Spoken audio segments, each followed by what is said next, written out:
Sometimes I feel discouraged. And I don't mind telling you this morning that sometimes I feel discouraged. I felt discouraged in Chicago. As I moved through Mississippi and Georgia and Alabama, I feel discouraged. Living every day under the threat of death, I feel discouraged sometimes. Living every day under extensive criticisms, even from Negroes, I feel discouraged sometimes.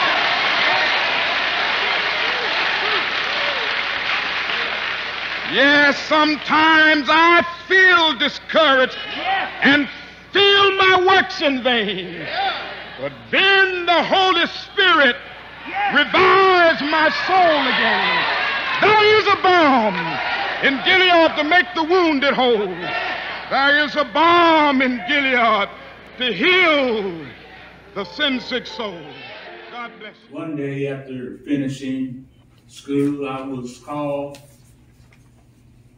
to a little church down in Montgomery, Alabama.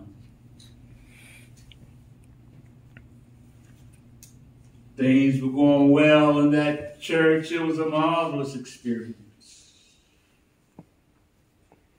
Till one day, a year later, when a lady by the name of Rosa Parks decided that she wasn't going to take it any longer.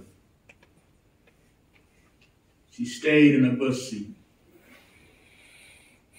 And you may not remember this because it's been several years, but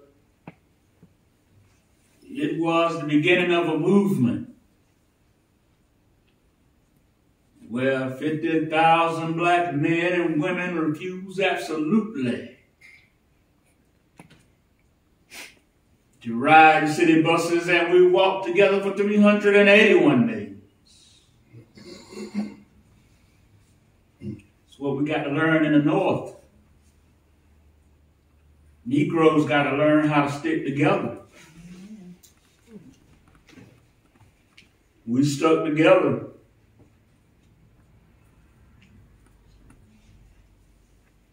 Things went well for the first 10 or 15 days later.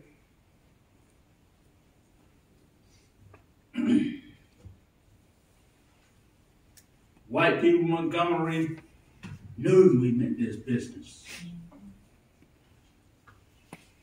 They started doing some nasty things. They started making nasty telephone calls, and it came some days more than 40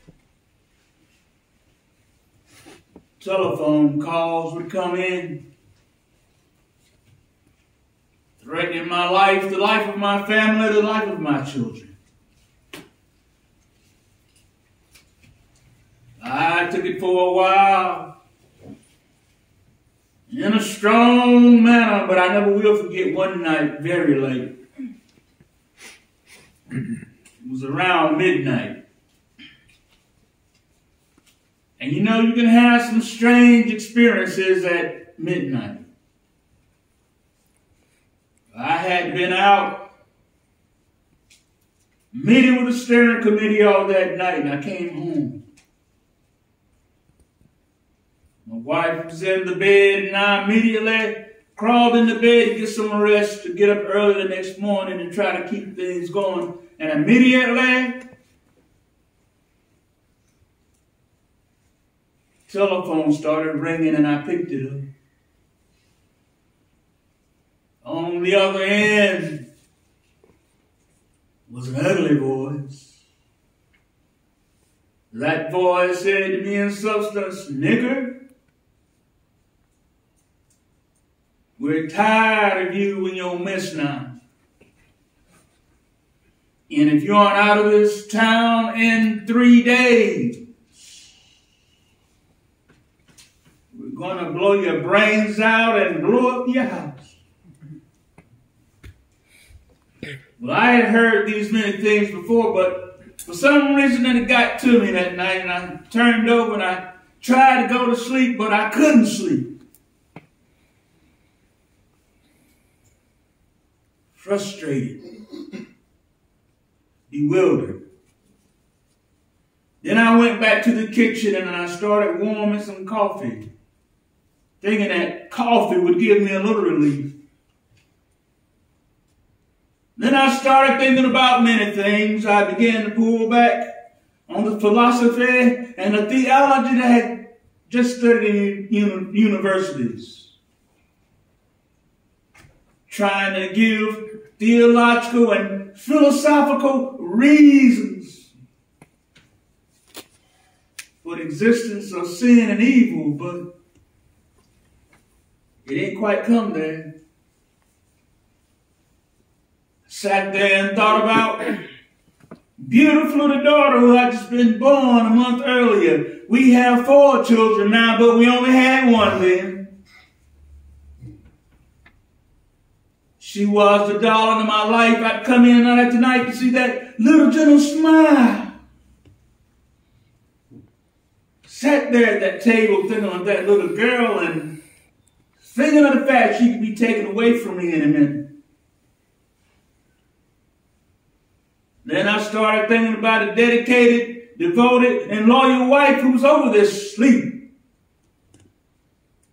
She could be taken from me. I could be taken from her. But I got to the point. I couldn't take it any longer. I was weak.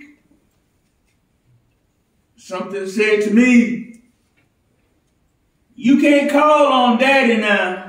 He's up in Atlanta 175 miles away, and you can't even call on Mama now. You got to call on that something and that person that your daddy used to tell you about. That power that can make a way out of no way. And I discovered then that religion had to become real to me, and I had to know God for myself. So I bowed down in front of that cup of coffee, and I'll never forget it. Oh yes, I prayed a prayer, and I prayed out loud that night. I said, Lord, I'm down here trying to do what's right. I think I'm right. I think the cause that we represent is right. But Lord, I must confess now that I'm weak now, I'm faltering, and I'm losing my courage. Seems at that moment that I could hear an inner voice saying to me, Martin Luther, stand up for righteousness. Stand up for justice. Stand up for truth. And lo, I will be with you even until the end of the world. I tell you, I've seen the lightning flash. And I've heard the thunder roll. I've felt sin breakers dashing, trying to conquer my soul. But I heard the voice of Jesus saying still to fight on. He promised never to leave me. Never to leave me alone. No, never alone.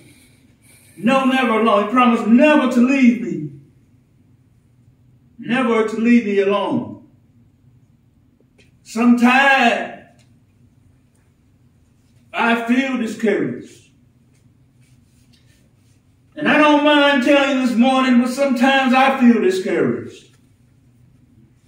I felt discouraged in Chicago. As I move through Mississippi, down in Georgia and Alabama, I feel discouraged. Living every day under the threat of death, I feel discouraged sometimes. Living every day under extensive criticism, even from Negroes, I feel discouraged sometimes. Oh yes, sometimes I feel discouraged and feel my works in vain. But then the Holy Spirit revives my soul again. There is a balm in Gilead to make the wounded whole. There is a balm in Gilead to heal the sin-sick soul. God bless you.